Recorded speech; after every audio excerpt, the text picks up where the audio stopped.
during the lunch break. We have one more speaker before lunch, and that's Associate Professor Lee Keng Hock, Head of Family Medicine and Continuing Care, Singapore General Hospital.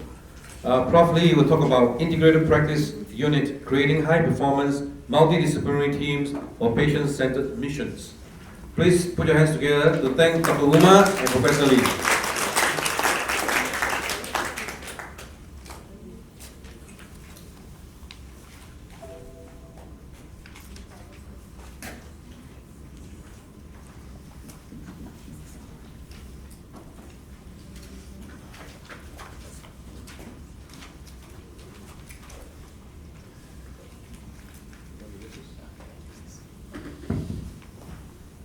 Almost good afternoon, so it's the last minutes of the morning.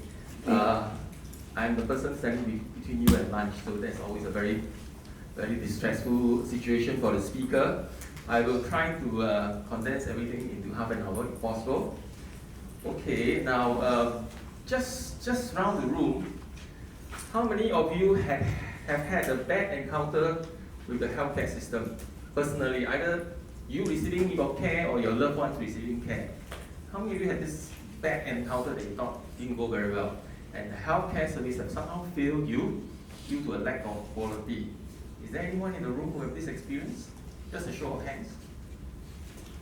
Yeah, a handful, which is very good. That means our healthcare system is doing very well, at least your respective countries, so there's nothing much to improve. But I have a very bad experience myself back in Singapore. My late father was very healthy until when he reached his early 70s, then suddenly he had a stroke. And lucky in the sense that it was a very small bleed because of AV malformation, and he recovered his functions fully, and we were all very happy and relieved. But unfortunately, he developed scar epilepsy, and that presented in a very atypical way, and that transformed him from a healthy person into what is referred to as a frequent flyer. In hospital lingo, frequent flyer means that person just keep using your airline services uninvited. So this is a situation that was very unsatisfactory. Family was distressed, he was distressed, I was distressed, and I tried my best to help. As a doctor, I'm a family physician by training. So at that time, I was a general practitioner. I pulled all the strings, called up all my classmates. I have very important friends in the hospital, neurologists, subspecialists, and everything. And I tried I tried my best, and I felt very, very inadequate and helpless. Very much like the parents that Dr. Umar was talking about. Here was this anxious son trying to help my father, and I was totally helpless. And the reason is that he was managed in parts. Different specialists were coming. All my good friends will come. The one who specializes in stroke come and say, I think the symptoms are not due to recurrent strokes or TIAs. Could be normal pressure hydrocephalus, could be epilepsy. Let me refer you to the neurologist who subspecializes in epilepsy. And then it goes on and on and on. And then so I remember one incident when he was admitted once more in the many admissions that he had, and I went to visit him, and I knew his condition reasonably well, and I knew he has this overactive bladder, and I knew that when an elderly patient complains of some difficulty in passing urine, the next thing they do is to put a catheter up, right? So I wanted to avoid that. So I went to seek out the doctor who was a registrar on duty, and I said, and I was very, very worried because any doctors among you who have managed doctors or relatives of doctors will know that it's a very, very unpleasant experience. So I was telling myself, don't be this kind of a nasty, over-anxious relative that's giving the doctor a hard time. So I tried my best to speak very gently without imposing my views, without challenging their diagnosis, and say that my dad has this thing about passing urine in the night, and he's always worried about having access to toilet. So, and everybody in that state is always labeled a fall risk, so they would not let them go to the toilet on their own. And say, so please do not put in a catheter. I know this is what you do, but I brought him to see a urologist. He's got no BPH, he just got this overactive bladder, it's a bit anxious. And the doctor was sort of, I can see he was trying to be nice. His eye was about to roll up, but he controlled himself, and he dealt with me very cordially, and I left. And guess what happened the next morning when I visited my dad? There was a catheter in place, there was blood in the urine, traumatized, subsequently had urinary tract infection, and that was one of his less pleasant stay in the hospital among many. So that's what happens. And this is commonplace. So I'm going to talk to you about quality of healthcare in a slightly different way, because these are not my views. I'm influenced by a Harvard Business School professor who had a very special interest in healthcare, and he wrote a lot of books and he reflected and he had many interesting concepts. And I think among the many theories I have heard about quality and how to improve quality in hospital, he probably had it almost right, probably 90% right. And that is Professor Michael Porter. So these views are not mine, so don't give me credit for it, and don't blame me for it if it doesn't work for you. This is my view. So let's go back, one step back. What's wrong with the healthcare system? 2010 report, World Health Report from WHO, say that the healthcare system in the world is a mess, and things are going to get worse, and everybody should be very, very, very worried. We shouldn't be complacent. We should have more conferences like this to try to improve the hospitals especially. So that's why we are all here. Taxpayers and our management sent us here, because we know there's a problem, and we know there is a looming crisis ahead, and if we don't fix healthcare, it's not sustainable and everything will come crashing down. So one of the main problems is that extreme wastage, which is why lean management and Six Sigma and all that so well, because they realize that a lot of it is wasted due to poor quality. 20 to 40% of healthcare spending is just wasted. You know, every dollar you spend, 20 or 40 cents just goes to waste. And a lot of people have been trying to say, let's fix this, let's save the money, save the 20 cents, 30 cents, maybe even 5 cents out of a dollar means a lot, because we spend so much on healthcare. But I think Michael Porter brought a point, and I agree with him, that cutting costs is not the solution. We are having a poverty mindset if we say that let's improve healthcare by saving 5 cents every dollar. You know, I think the solution doesn't lie in that. Okay. So what has changed in healthcare that's causing this thing, that's causing all politicians and ordinary citizens to be very, very worried, is the demographic aging of the population. It is a problem because we know with aging, when the problem comes, all governments around the world, I can confidently say that all governments around the world are worried by this, and they're spending a lot of time and effort trying to fix this problem, because this is the root cause of the impending crisis to healthcare. And why has it changed? Aging population, rapid urbanization. Everybody likes to live in the city. Globalization and unhealthy lifestyle. You go to any big city and you go to the malls and they sell the same kind of unhealthy food that the young people like, and the young people are rapidly aging to become older people. Disease burden has shifted fundamentally, and the whole healthcare system has to change. But unfortunately, we all know very well, healthcare system doesn't change easily, hardly ever change, right? It is so rooted in all the legacy systems that we have. And I think in the room, all of us are involved in some kind of effort to try to change our hospital system.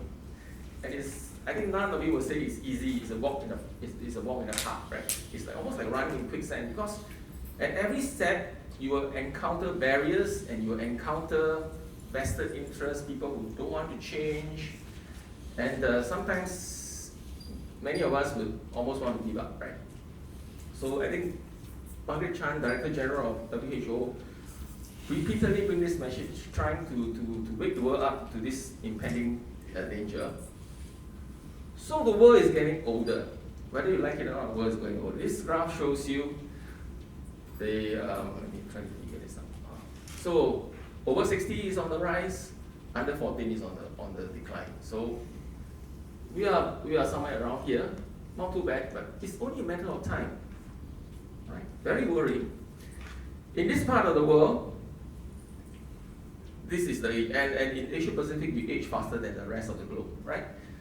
This is Japan, well known to be aging the most rapidly in the world.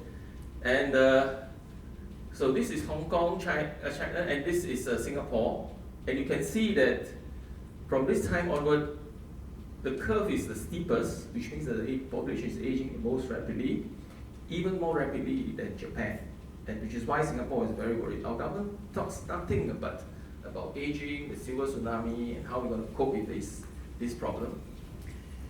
This is dementia. With aging, we know dementia increases in incidence. Now look at this. So look at this inner circle. This is the present state. Well, just a few years ago, that's when they collected the information, 2010.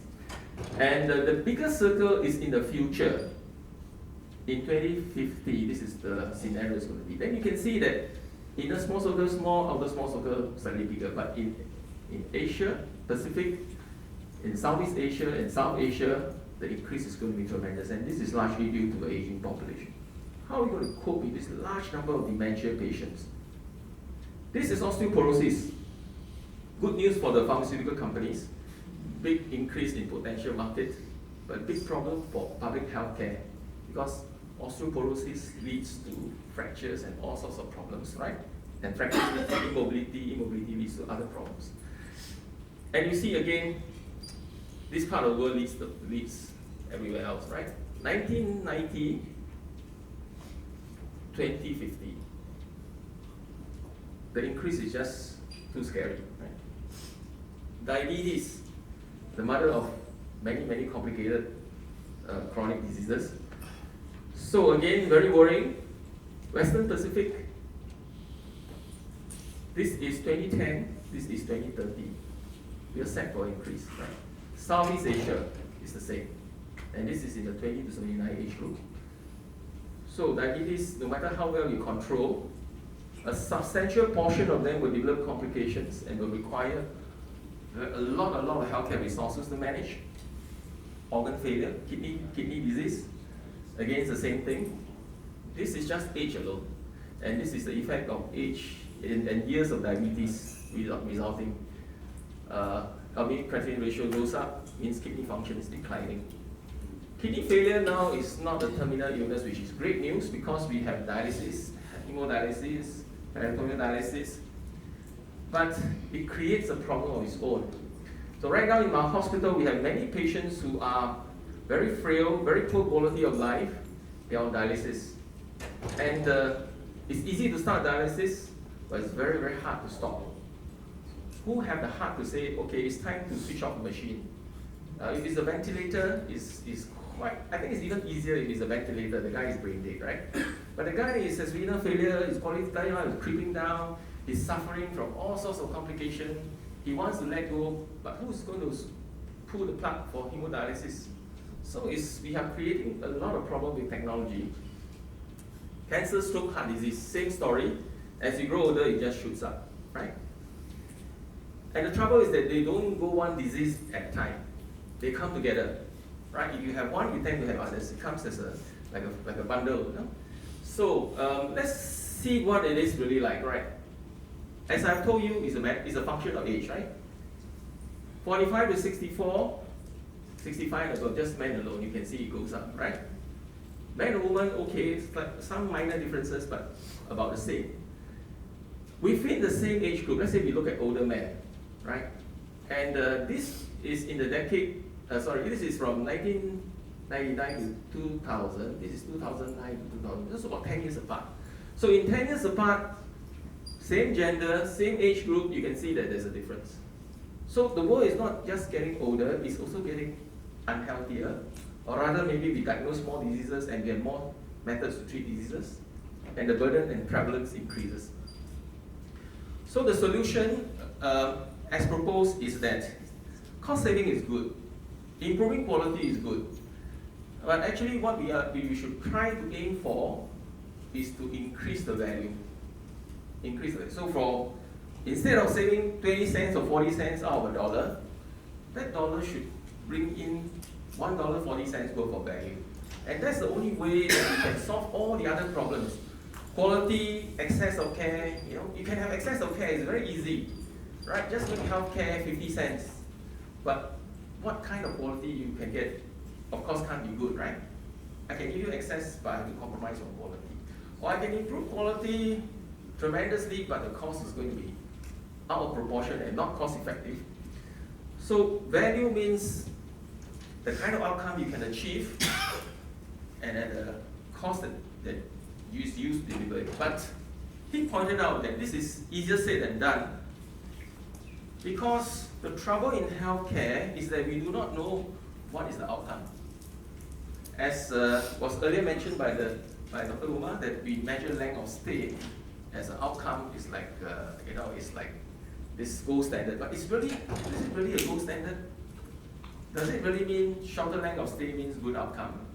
Right? We are assuming it is, but it's actually not.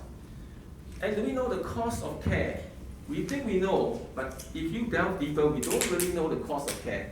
We know how much we charge the patient, but I think nobody in the room really know how much does it cost to really deliver this care. If you break down by the resources we use, by the manpower, and all the factors that contribute to cost. So nobody really, so healthcare we always charge based on seat of the pen kind of things. I think this one we should charge the patient $150. This one maybe $120. It's just a guesstimate most of the time. And then we assume that is the cost. And then we mark up by another 20% for profit. So it's very, very vague and unscientific. So then where do we find value? So to find value, we need to have better capacity utilization. Right? Of course, this is obvious. The site of care must be appropriate. Patient that can be managed in the high dependency should not be lying around in the ICU. A patient that can be managed in the general ward shouldn't be lying around in the high dependency. A patient that can be discharged and cared for at home shouldn't be hanging around the hospital, because hospital resources are so precious. And likewise, you must get the right manpower to the patient to attend to the problem ASAP. Don't let them hang around the hospital, contributing to length of stay, acquiring hospital-acquired infection. Get the person there on time, fix it, and then get him out of hospital, right? And again, another problem in our system is that we hinder our healthcare workers in the name of patient safety sometimes, right? We are afraid, we want to cover our backside, so we say, this cannot do, that cannot do, this one person can do, no good, you must have one person doing, another person checking, and a third person collecting data. So we don't allow people to practice at the top of the license, which translate to high cost, right? A simple procedure you need a top surgeon to do, right? And nurses cannot do this because we want a doctor to do it, right? And it goes on, and there are many examples.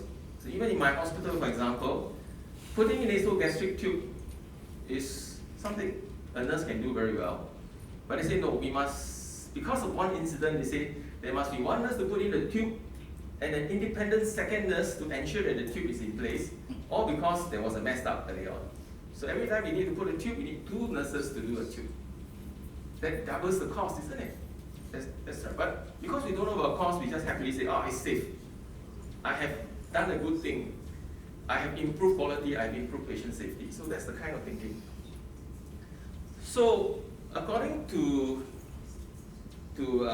Prof. Michael Porter, there are 8 key steps that you need to go through if you really want to solve a problem and you want to bring value.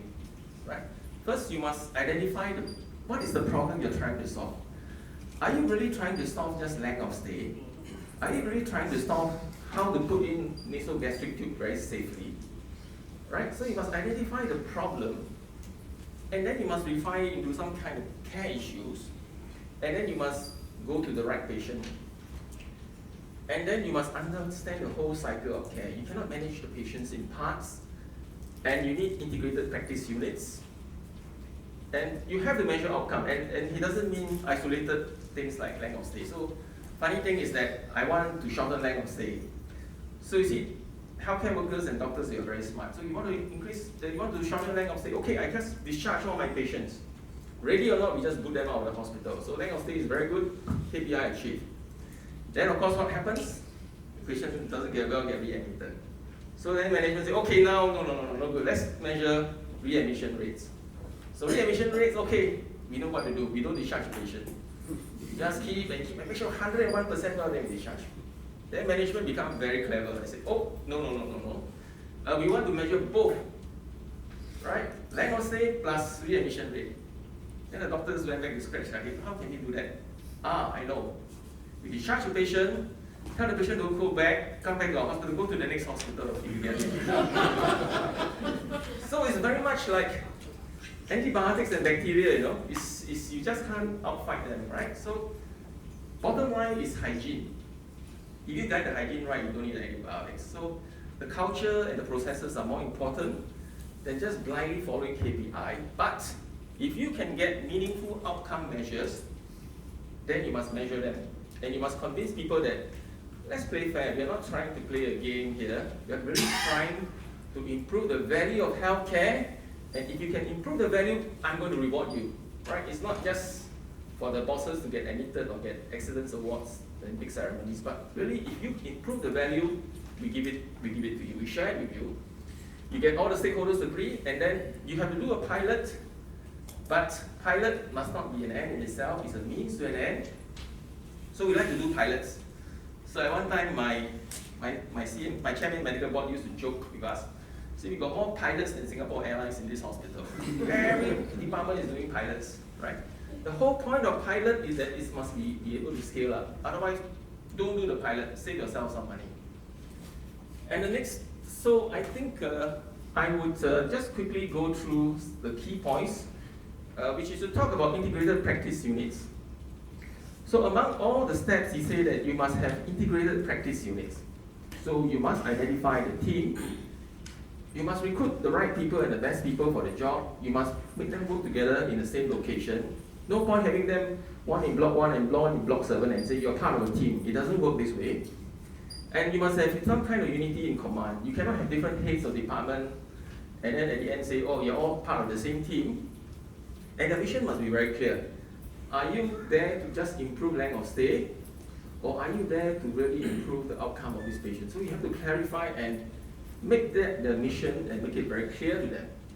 And outcomes must be measured. So there are different types of outcomes that I've said. So some of them are just, compliance outcomes. Did you follow the instructions of the protocol? Did you follow evidence-based? Did you follow the pathway? But I think this is not really outcome. This is just measuring processes. Outcome means that the guy stays well after your care and continue to stay well and don't die from the disease. And this is what it means. It is very hard to measure, which is why we don't. Processes are very easy to measure, which is why we measure it a lot. So we really have to roll up our sleeves and say that what is the real outcome we want to measure? It's going to be uncomfortable, but we have to measure it. And then remember that measuring things consumes outcomes. We have huge offices of people measuring things. Sometimes things that they measure and the reports they churn and they send to management that no one really reads. It's just the moment it pops into your inbox in the email, you delete it off. But they do it week in, week out, day in, day out, and consume a lot of resources. That actually is wastage. That contributes to the 20 or 40 cents per dollar that you waste. And the thing is, assessment drives behavior as we have illustrated. You want KPI for length of stay, I give you length of stay.